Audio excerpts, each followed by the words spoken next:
June 2010, Minsk, Belarus. Sergey Ulasen, a security researcher, stares at a computer screen that refuses to cooperate. A client in Iran is complaining about machines caught in endless reboot loops. As Sergey digs into the system architecture, he finds something that makes his blood run cold.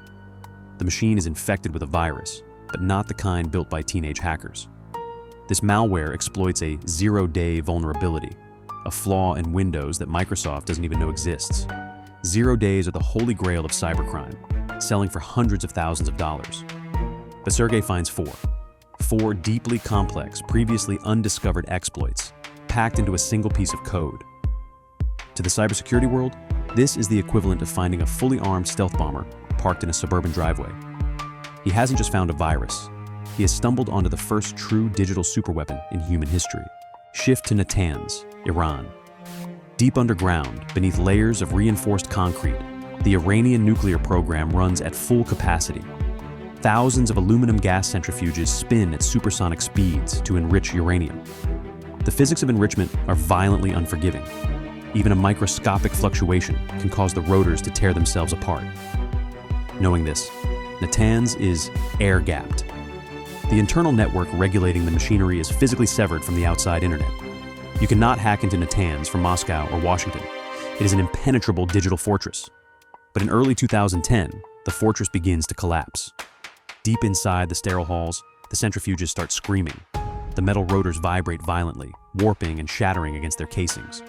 Iranian engineers scramble to replace the ruined machines. But within weeks, the new ones destroy themselves too. The engineers are baffled. What they don't understand is that the sabotage is entirely invisible and already living inside their walls. To understand how an invisible assassin breached a sealed bunker, we rewind to 2006. In Washington and Tel Aviv, a joint operation is born.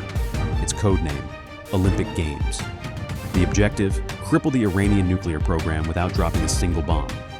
The United States and Israel assemble their most brilliant cyber operatives to build a weapon capable of crossing an air gap and destroying physical steel. How do you cross a moat with no bridge? A Trojan horse. The intelligence agencies identified 5 Iranian companies who occasionally work inside Natanz. They quietly infect the systems of these contractors and wait. Eventually, an unwitting engineer transfers files to a USB flash drive, walks past the armed guards, and plugs that drive directly into the facility's closed network. The air gap is breached. Once inside, Stuxnet, as the malware would later be named, is incredibly patient. It creeps through the network, confirming it is exactly where it is supposed to be. Stuxnet is looking for one specific piece of hardware, a programmable logic controller, or PLC, manufactured by Siemens. These are the industrial brains that regulate the rotor speeds of the Natanz centrifuges. When Stuxnet finally locates these controllers, it strikes. It injects its payload directly into the industrial software, taking total control. The code commands the centrifuges to accelerate from their normal operating speed of 1,064 Hz up to a catastrophic 1,410 Hz. For 15 minutes, the machines spin themselves to the absolute brink of structural failure. Then, the code slams the brakes, slowing the rotors down to a grinding 2 Hz. It repeats this torturous cycle for weeks, quietly tearing the facility apart from the inside. But the true genius of Stuxnet isn't just destruction, it's deception. As the centrifuges are ripping themselves to shreds, Stuxnet intercepts the sensor data heading to the central control room. It records exactly what normal, healthy operating data looks like, then plays that data back on a continuous loop.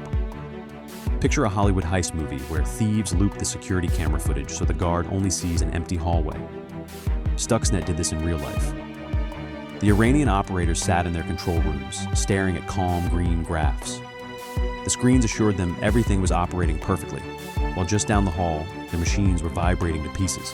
They were completely blind, fighting a ghost that kept telling them everything was fine. Stuxnet was a precision-guided munition designed to live and die inside Natanz. Its creators programmed it with a kill switch, but digital weapons can be copied. Sometime in the summer of 2010, the containment failed.